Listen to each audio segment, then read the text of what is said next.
So hi everyone, welcome to this second live webinar of the Collectors Conference at allaboutStamps.co.uk. I'm Matthew Hill, I'm the editor of the website and of Stamp Collector magazine.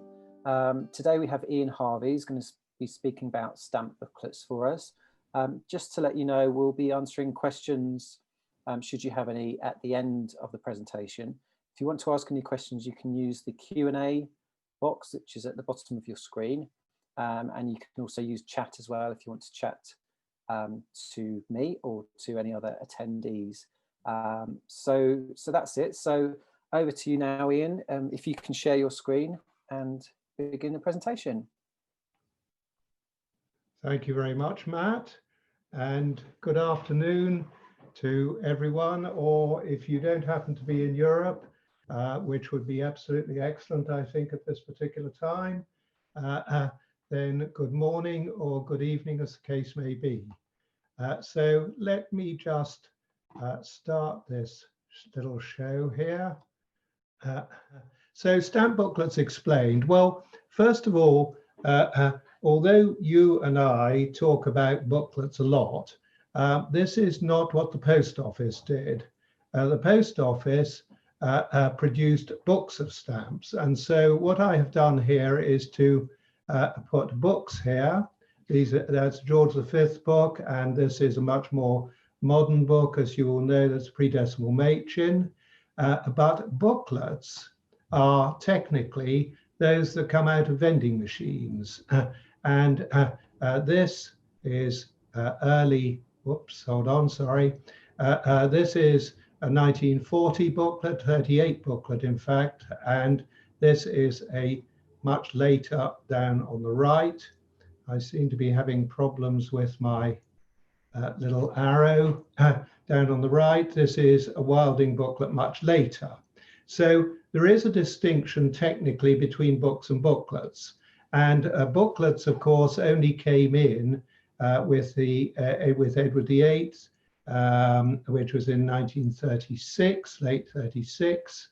And they went on really until it became impossible to get a reasonable number of stamps in a booklet out of a vending machine, because of course you will appreciate that we have a maximum of a £2 coin, and a £2 coin will now, if you're extremely lucky, probably not next year, but today will buy you 3 second-class stamps and somewhat less than 3 first-class stamps.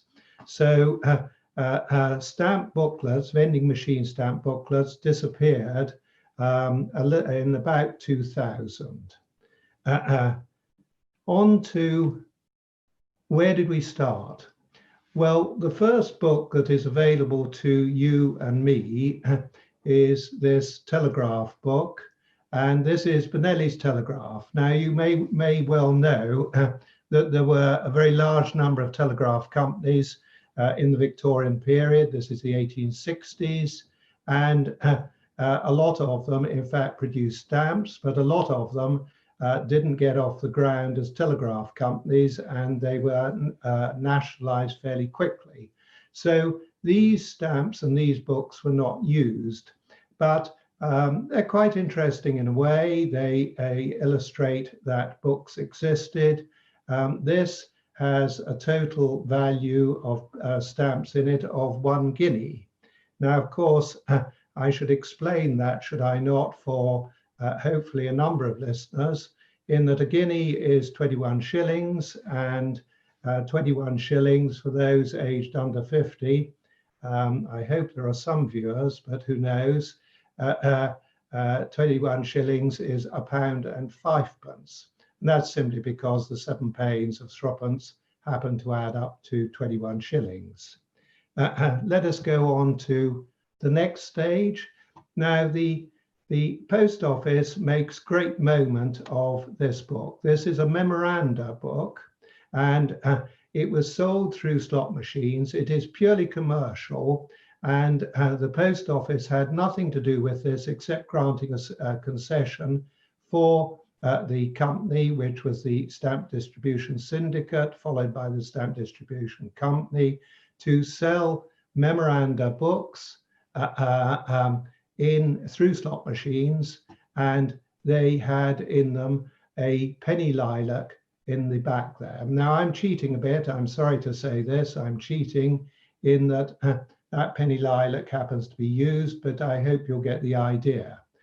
Also, you can see, I think, that it is a Perfin penny lilac. It had SDC here, the previous company was SDS. And this was the first attempt really to sell postage stamps to the public. That's 1891. That went on for about 2 or 3 years, but they weren't successful, and indeed they went bust. So let us get to the post office planning. Now the post office has a book here that was being planned. This is early 1900s, very early 1900s, and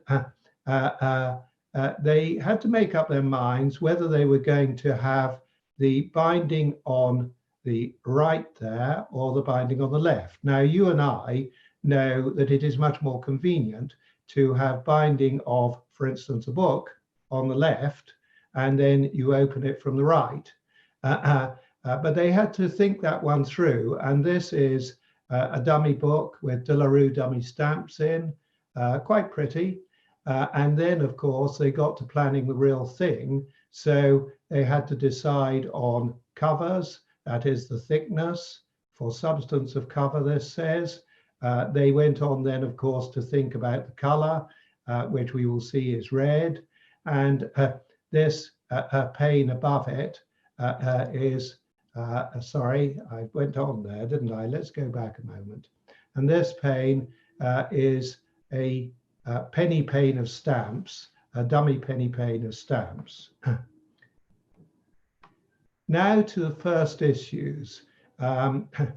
These first issues had 24 penny stamps in, and you might have thought that that would be sold for 2 shillings, but you would be wrong, because of course the post office would never give anything away, would they? So they charged a halfpenny for this first book.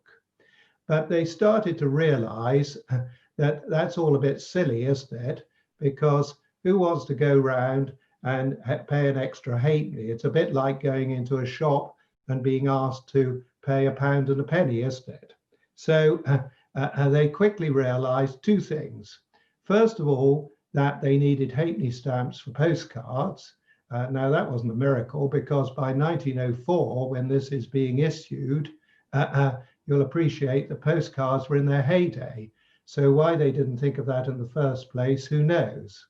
But they also put in a pane with only 5 halfpennies in, didn't they? Because then they could reduce the price to 2 shillings.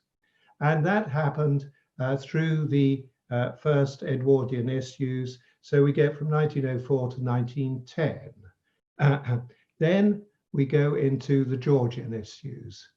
And what we have is interleaves and advertising on the interleaves. And the post office, of course, created a role.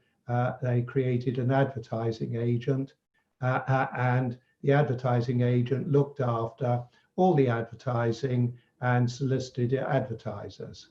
First of all, they did it with these interleaves, and then from about 1918, they decided that they could also use up part of the front of the cover, which of course is very high profile.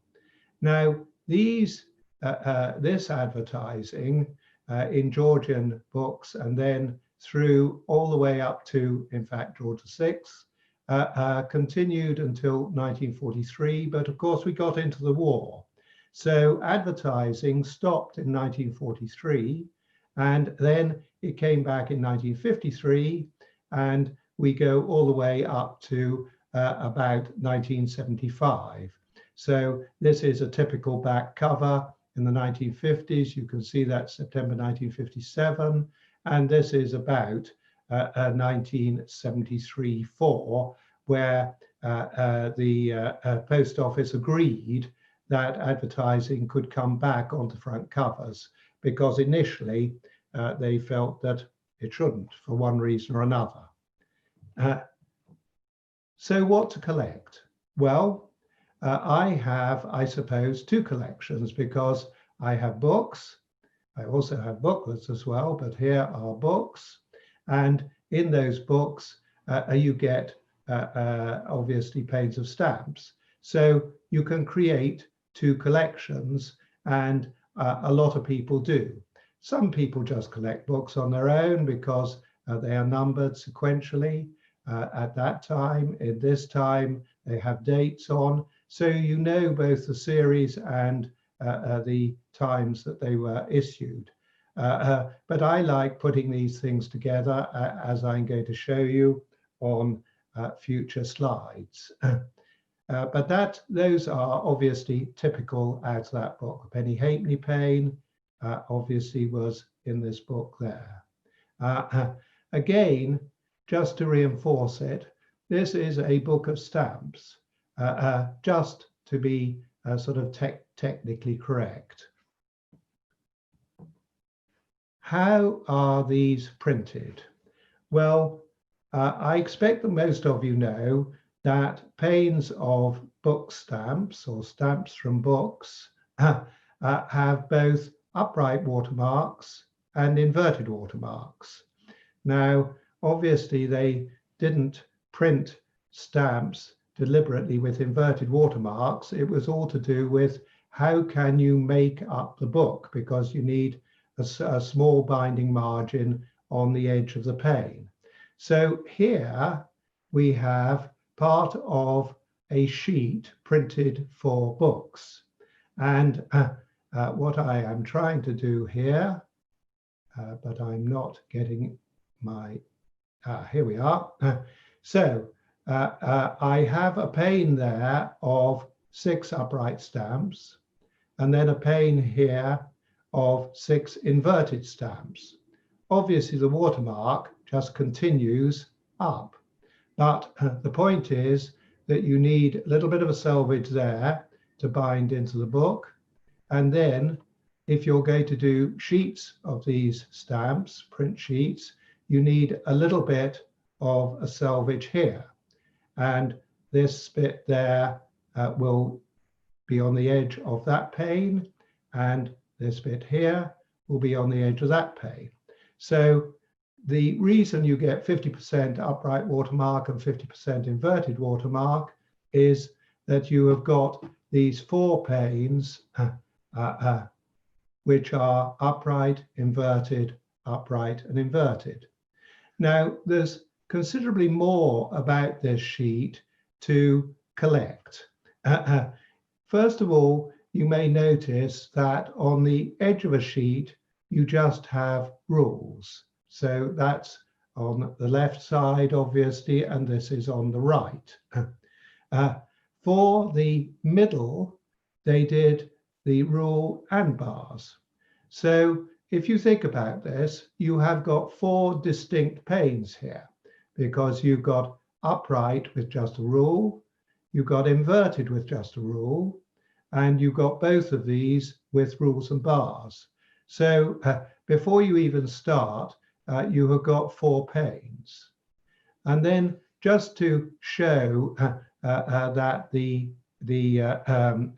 all the components of the book were done in the same way, I've put bits of some George VI books.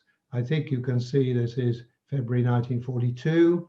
And you can see that they're made up in precisely the same way as the sheets, so that you can have 40 or 44 panes in a sheet, and similarly the same number of covers and interleaves in order to make it up, to collate it, just as you do normally in an old-fashioned office.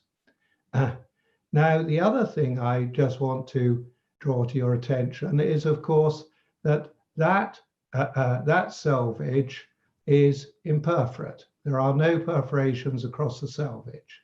Conversely, this is perforated through.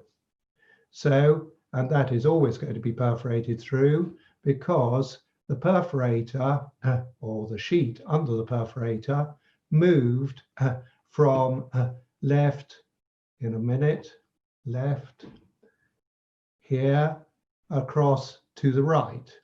But if I also tell you that the sheet could have been presented to the perforator from this side over here, then on the right, then the right-hand pane would have been imperforate to start it off, and I would have had perforations there. So again, you have indications of where panes came from in the book makeup.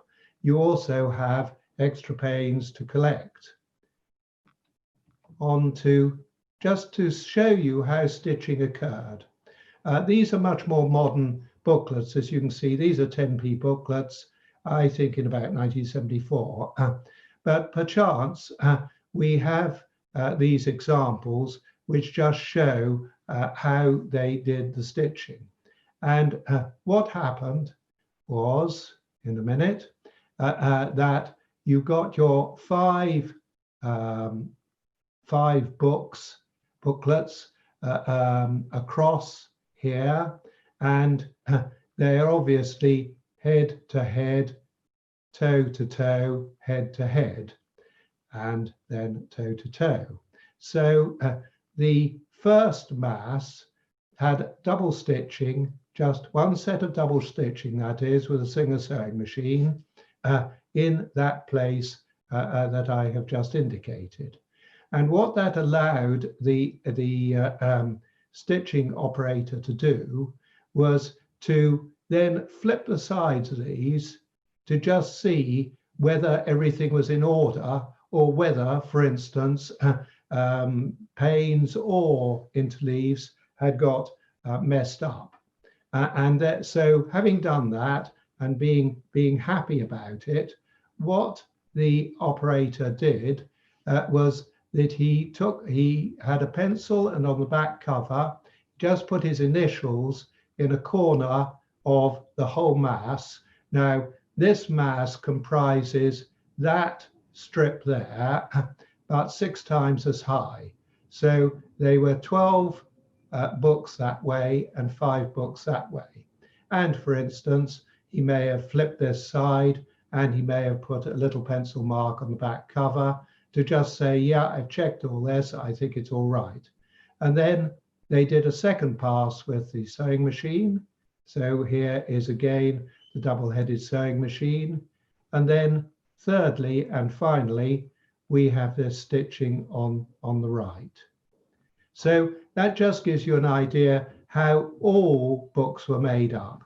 The bigger books are 4 across, so you would do double stitching down the center first, and then single stitching down the sides if you have the books rather than these little booklets.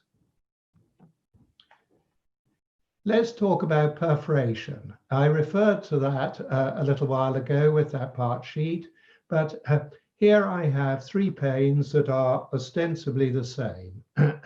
And of course they aren't, because this pane, they all have rules, but this pane just has 1 extension perforation. That pane has no perforations, and this pane is perforated through. So that is why I was saying you can collect all these panes in a number of formats. First of all, by reference to the perforations, and then also, of course, you will appreciate that these panes come with rules and bars as well from the center of the sheet. But of course, the rules and bars one will have this perforation through if it has been perforated from the side of the sheet. But if it's perforated up and down the sheet, then they will all just have extension perforations. So there is a multitude of variety here. When we move from sheet printing of letterpress stamps, used to be called typograph, but we now refer to them as having been printed by letterpress. we moved in 1936 for all stamps, as you all know, to Photogravure. And these are obviously George VI Photogravure stamps. And the thing about these are that instead of being printed sheet by sheet, these are all printed in the reel. So again, although they were cut into sheets, they are going to be, well, they started by being cut into sheets, and then eventually they were perforated in the reel. And the way that that worked, in a minute, when I get back with my hovering here, I am in perforate again. There, I just have perforations on one area. And you'll notice on this pane below that there are no perforations. So that is a bit unusual. And indeed, those perforations can appear just in the middle or just at the bottom. And that was a temporary phase, only lasted about 6 months. So they're quite scarce because eventually you just go to this one little tiny perforation there in the corner, which again can be in the top corner or the bottom corner. But that was the normal process, as I will show you for later ramifications of cylinders. The advertisements on the panes are very popular. From 1924 up to 1940. They're all penny halfpenny panes, and that was to make up 2-shilling books because otherwise the number of stamps wouldn't equate to 2 shillings if they'd had 6. And these, as I'm sure a lot of you know, are very collectible, and so they're really quite attractive. Let me go to cylinders. Now, I said that photogravure is done on cylinders in the reel, and a reel of paper accommodates in width 2 cylinders. The left-hand one is called no dot because the cylinder number in the side here, which I am still coming to. It's quite difficult, isn't it, to do all these things. Here we are, sorry about that. That says E6 and there's nothing there. This says E6 and you will just see a dot. So through these, what I'm showing is a no dot and a no dot, that's 41, and a no dot as you go through the reins. So H41, J5. Conversely, this is E6 dot, this is 41 dot, and that is J5 dot. So that's the right side of the cylinder. And then, of course, you'll remember that just a moment ago, I talked about the perforation, and there is your tiny little perforation at the bottom of this J5 dot, as is a tiny little perforation, that 41 dot. And if perchance those dots had been cut out by the stitching or the perforation or something, that little perforation there would be indicative of the fact that you are, in fact, in a dot cylinder, and that is one way to make sure that you know what you're looking at. Panes with books. Well, yes, this is certainly the way I collect, and certainly the way I like to see things. These panes all match. They're all perforated through, and they match, obviously, with that book, do they not? Now, panes for booklets are rather unusual. These panes had to be printed on a particular, not from a cylinder, but from a particular plate. And so they are, as it were, odd. and booklets were always difficult to produce. A lot of them were very much handmade. So these were made into sheets, and then guess what? The sides of the sheets were actually torn off, and even the bottom was torn off. So I've deliberately chosen these panes to show you that there is an extraordinary amount of handcrafting in booklets. And when I go even further to the smaller panes of 2, these are from sheets, counter sheets, where the first 2 columns have been torn down, torn off, and then they're made into, they're collated up with these 3 panes, 2 of each, into that shilling book. Pretty unattractive, but there you go.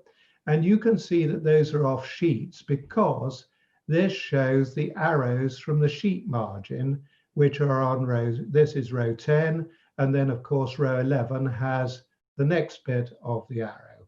So again, one can see where a lot of these things come from, but you can also see how handcrafted these things have to be. Later, I'm now well into the Wilding period. We have continuous reel cylinders. Now, what happens here is that a cylinder has a circumference of 21 stamp heights. And so from 1935 to about the middle of the 1950s, what happened were that sheets were printed from cylinders with 20 rows of stamps and a blank row. And then those sheets were cut off through the middle of the blank row. From about 1958, they decided that the blank row could conveniently become a stamp. So you have cylinders with 21 stamps all the way around them. And then what happens is that you have a cylinder number, and because you're cutting off your stamps every 20 rows, the cylinder numbers on a 21 row cylinder will appear to move. They move down continuously, as it were, because you're just cutting off 21 stamps at a time, 20 stamps at a time. And this again is no dot and dot. Sorry, no dot and no dot. And this over here is dot and dot. So now, instead of having just 2 cylinder panes of, for instance, matching, well, normally, oh dear, normally you would have no dot at the bottom and dot at the bottom, and those were your normal collection. But here we now have 4 from about late 1950s onwards. Pictorial covers, very popular. These are pre-decimal Machin. And then, of course, that is decimal. And here we are back to a book. And of course, we still have prestige books, don't we? And we talk about these as books rather than going back to booklets.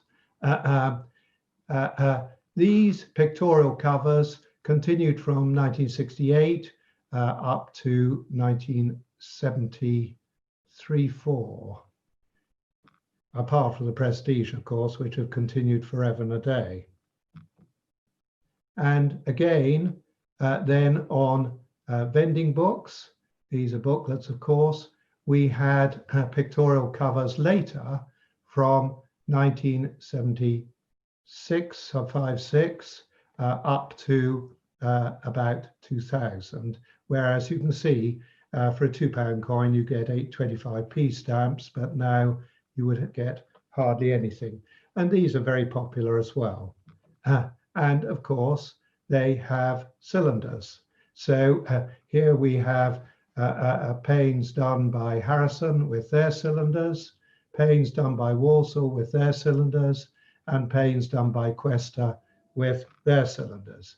Again, extremely popular, but I must say an enormous number to collect, because these cylinders wear out quite quickly. They're quite cheap to produce. And so, of course, you get an inordinate number of cylinder numbers. And again, these are 50p books. They, in fact, have stamps below here. But I've just cut off bits of my page to show you that you get extra perforations. These are really checker marks. So an extra perforation there, an extra perforation there, and an extra perforation there, because they are only one perf, but these are two perf. So really a lot to collect that varies over the various reigns. Now, I just wanted to try and be helpful and show you how do I mount my books.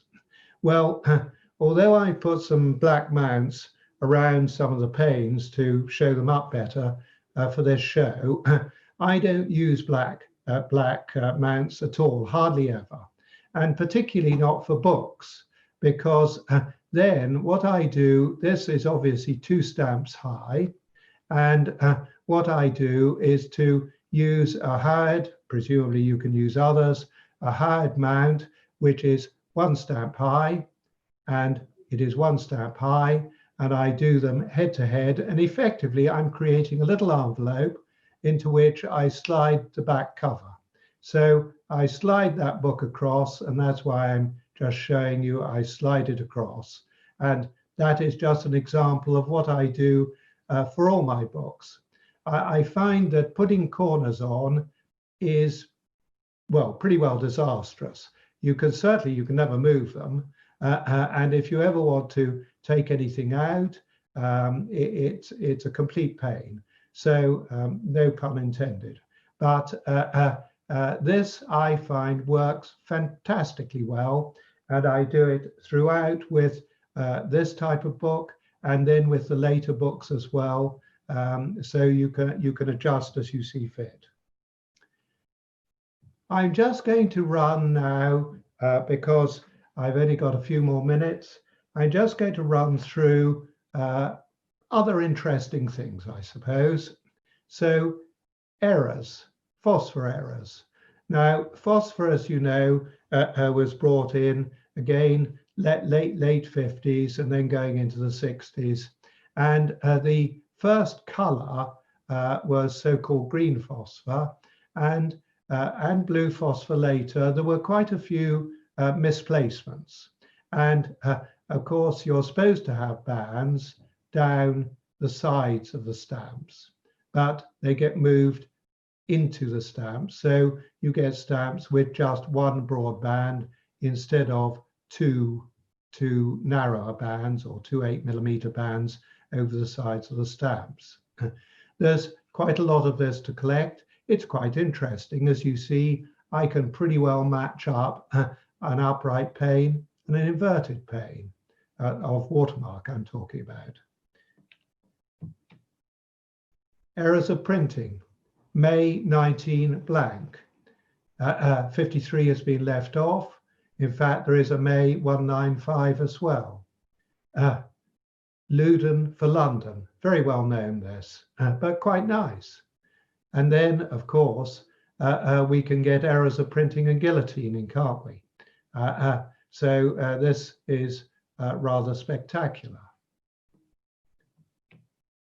And then we've got these nice cover proofs.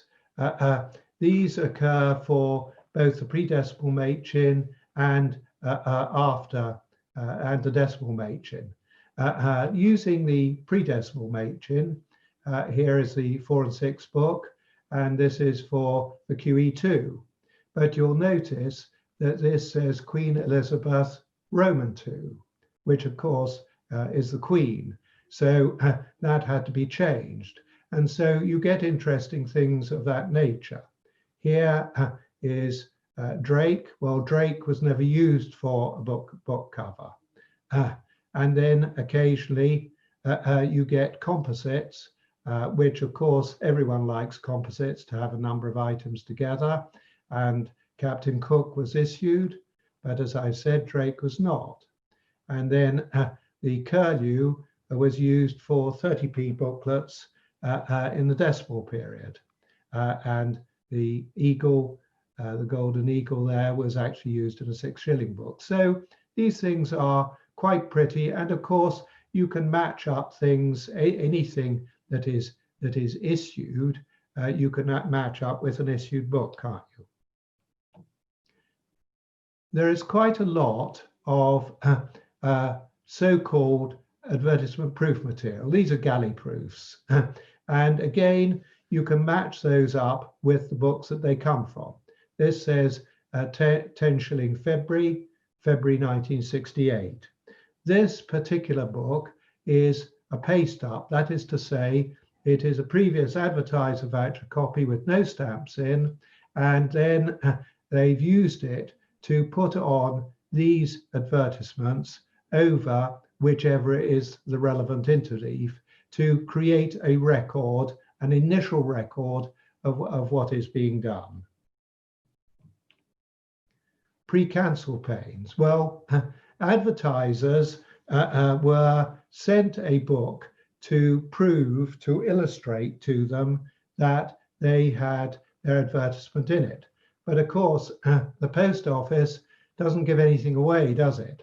So you may get a book of stamps, but what you actually get in the early days, these would go from the Downy Heads from 1911 through to about 1926-27, and the panes were cancelled at the London Central Post Office, and they were dated. So you have a canceller number there, but this is a date, 27 July 21. So that would have been in a 3 and 6 book when the rate was twopence for postage. You may recall it went up from penny halfpenny to twopence and then back to a penny halfpenny again. And then I've used similarly a twopenny pane here, George VI, because after 1927, they decided that they were going to use a cancelled hand stamp. Now this hand stamp is a triplet. In other words, the hand stamp has those 3 cancels on it. They're all done at once. And you can see that this matches up very well. They are 3s, they're not 6s. And then to add insult to injury, the post office decided that perhaps that wasn't sufficient to invalidate the stamps, lest the advertiser should get something in addition. So they are punched. Now, this is most peculiar, and we really think this must have been the most odd job that you could do in your life, because these panes are folded down the center and they are concertinaed. So those stamps have folds down the center and they're concertinaed together.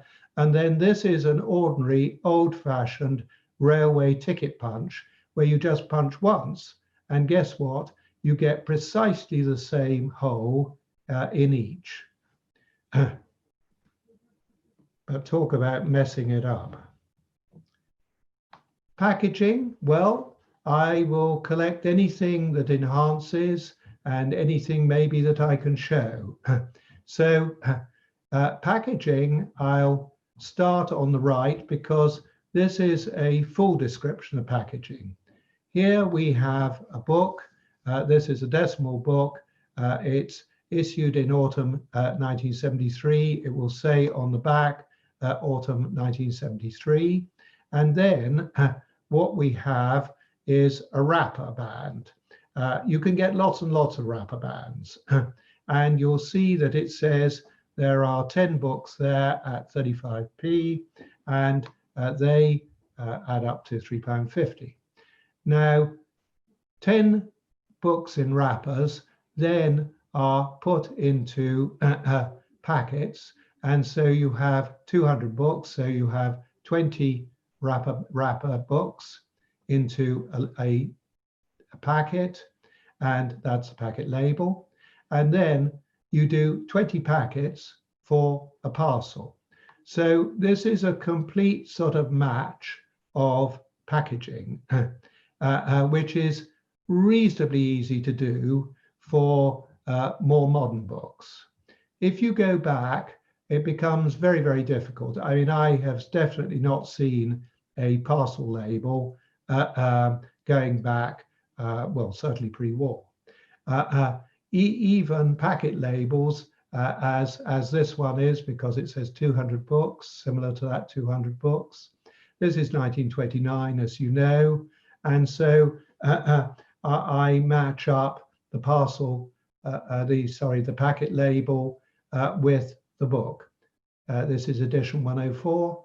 That is edition 104. Just quite nice to do these extra little things. Grill cards. Well, again, you can get more modern grill cards easier than you can old grill cards. This is during the Wilding period, so it's 1957, 58. This is much earlier. This is George V, 1921. And as you can see, I talked earlier about a 3 and 6 book with tuppenny stamps on. This is a very large mock-up of the top half of the book that would have been issued. Similarly, at the same time, they were issuing 3 shilling books with 18 tuppenny stamps in. So grill cards going back are somewhat more difficult. Just to finish, if you want to get slightly more exotic, here are specimen panes. One gets these much more for the earlier issues, the Edwardian and the Georgian. Obviously, I think that they are very nice, but this is really a matter of what one can find and what one can afford. So that just about takes me to the time that I thought was a good idea. I hope that you've enjoyed all this, and I'll pass you back to Matt, I think. Yes, brilliant. Before we did the presentation, Ian, you said it was a very colourful display, and it certainly was. So thank you for that. There's lots of nice imagery and designs there, and it kind of stretches over quite a long period as well, doesn't it? So oh, absolutely, yes. Yeah, something. Well, I don't go certainly much later than about 1990. Well, no, 2000, I suppose.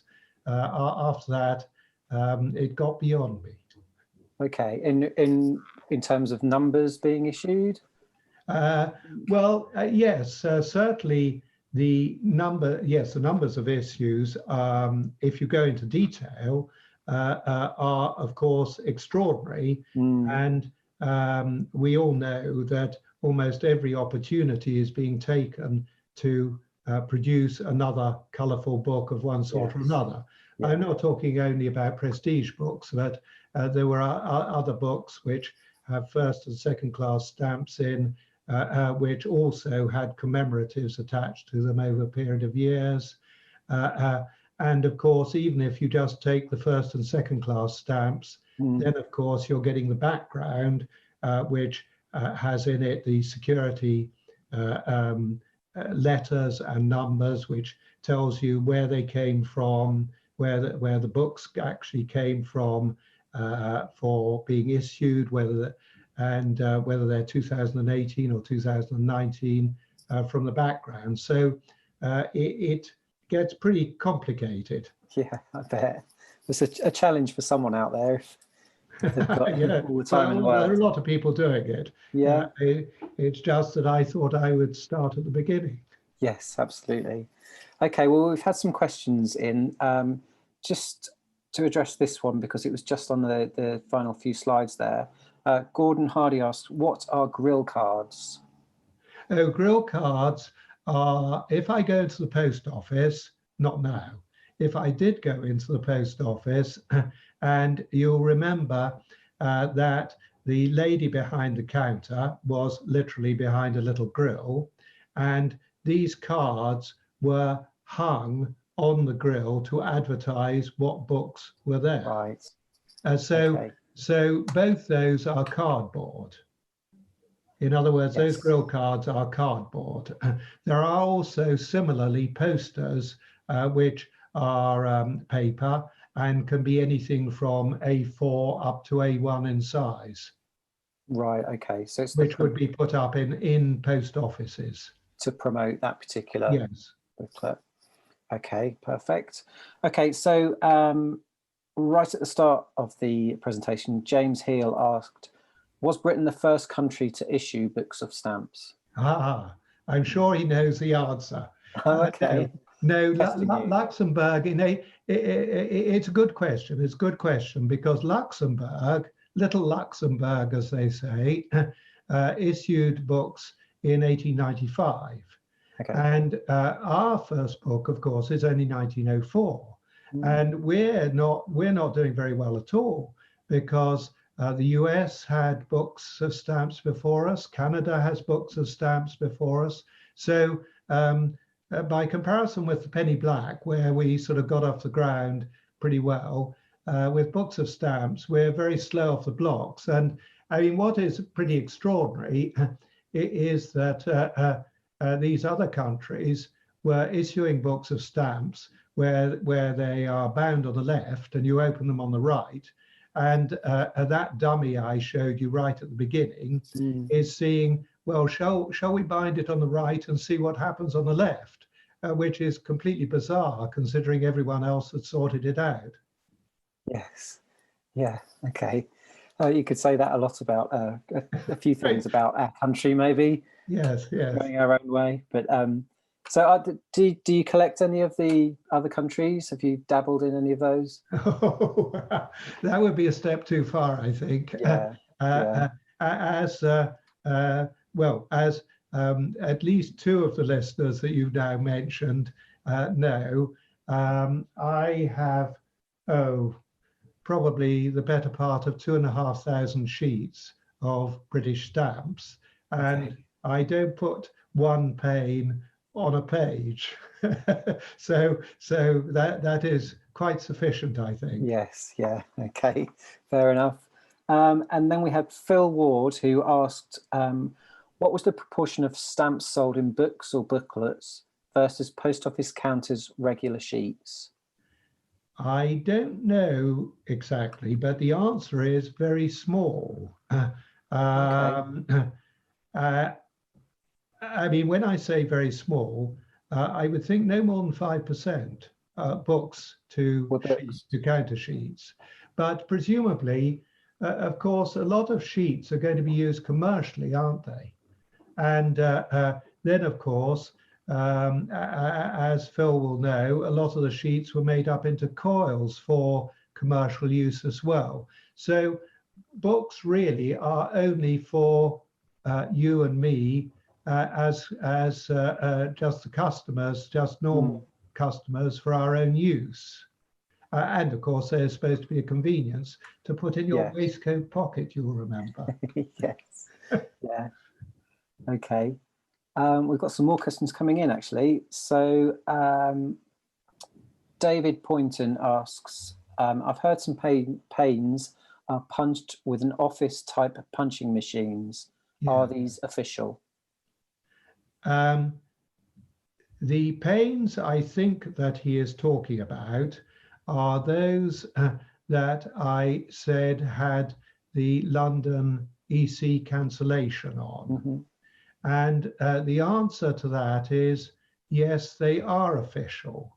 I think he is probably referring to a period between 1913 and 1916, where those panes that I was showing that had the cancellations on them also had a standard 5mm punch hole, usually through the top left stamp.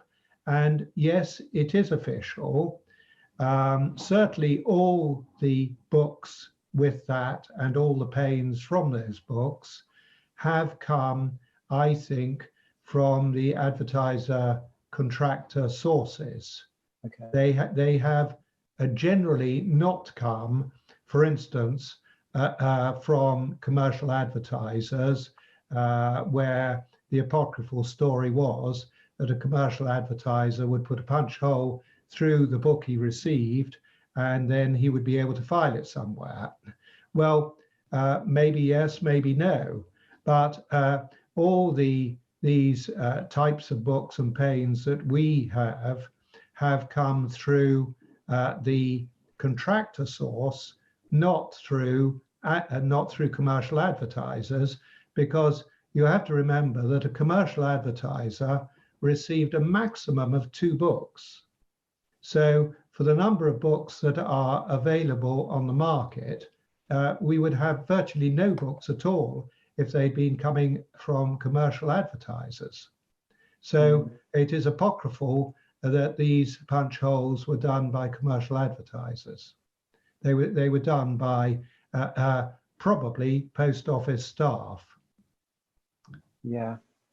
Okay. We've got lots of questions coming through, actually, Ian. So Barry Stagg asks, was stitching on the books always black? And just related to that, Lloyd Nutter asks, how do you deal with rust from staples? So the first one was stitching on the books always black? The answer to that is no. Sometimes they were dark purple, I think. Now, this is totally from memory because I haven't really bothered whether they were black or otherwise. But I think in the Edward VIII period, certainly there were purple, but I can't quite remember the period. Of course, the one thing he will know, even at his young age, is that the Olympia book, so we're 1970, aren't we? Mm-hmm. Yes, I think we're 1970, was red. And if he really wants to get into it, he will find that there are stitching trials with 6 different colors for that book. But that's a one-off, obviously. Sure, okay. And Lloyd was saying rust. How do you deal with rust from the staples? Very difficult. I have no solution to that. The answer is a very dry little, maybe reasonably stiff painting brush, and just try and get whatever you can off, and don't start with it too rusty. But certainly, let's not talk about paints, let's talk about books. I definitely have cleaned rust off the staples on books, because after all, again, you can use your trusty little stiff brush without messing up the cover. And then if you have a very small file and a very steady hand, you can just knock bits of rust off, and a lot of patience, by the way. Yeah. You can do a reasonable job cleaning things up, but don't, for God's sake, you need to look at staples first, because they may just give way on you. It depends how badly rusted the staple is. If it's so rusted, well, maybe you shouldn't have bought the book in the first place. Yeah. But if it is so rusted, then you may want to not do a great deal. Okay, and presumably preventing rust. You know, if you've bought something and then you store it away. No. Stamp collectors never allow rust on there. No. They keep much more carefully than that. Yes. Okay. We've got some more coming through. So Philip Seymour asks, what is the time when the rarest books were launched? So which period, I think, are the rarest books from? Well, the answer to that is always when someone made a decision and then decided it wasn't a good idea.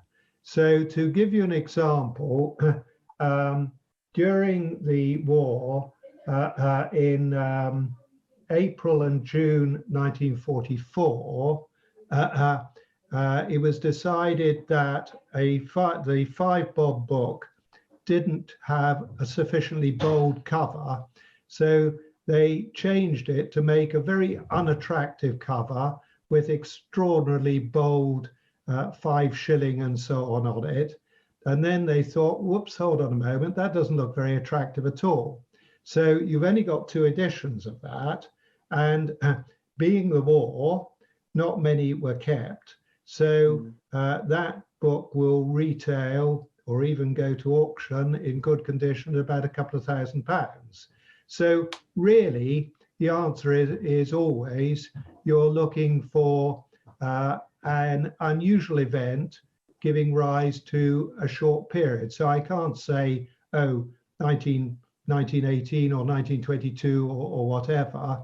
It's more a matter of recognizing an eventuality. Yeah. Okay. And we've just got a comment just coming back to the stitching, the color of the stitching. Kevin Carhart said there was white stitching on the holiday resorts booklets. Yes, absolutely right. Yes, indeed. The first one, yes, absolutely right. Sorry about that. Yes. And then it, of course, went black as usual after that. No idea why white was used. No. No idea. Well, but someone there will know. So they should give you the answer. Yeah. Okay. Well, I think that's all the questions we've got. So that was brilliant. Thanks everyone for all those questions that came in towards the end. Shows you how much there is to discuss on this subject, really. So Ian, thank you so much for your time. While I've got you all here, I'll just do a little plug for the latest issue of the magazine. It came out today. This is our December issue, and you can see, if I can get my fingers to point in the right direction, we've got a really in-depth feature just about all the challenges of the year. We had an expert panel and we asked how collecting is kind of coping with all these challenges. So it's really interesting read. So that's the December issue. And we do have a subscription offer just for the conference, and it's 3 issues for 3p. So ridiculously cheap and a really good way to try the magazine. Did you pay 3p? You can pay it online. Just give it a go, Ian. I'm sure I'll be able to help you through it. So you pay 3p, and then after those 3 issues, then you start a direct debit. So that's £9.99 every quarter to get the magazine. So it's still much cheaper than getting it in the shops. And obviously people are finding it hard to get out to the shops at the minute. So a subscription is good. I can commend it. I can commend it. Brilliant. I collected your magazine before you were there, as it were. Oh, right. Okay. Gosh, that is a while. Brilliant. Thank you, Ian. That's good to know. So Ian and everyone, thank you so much for your time this afternoon. And there's another webinar at 5 o'clock if anyone would like to join that one. So thanks again and see you soon. Thank you very much.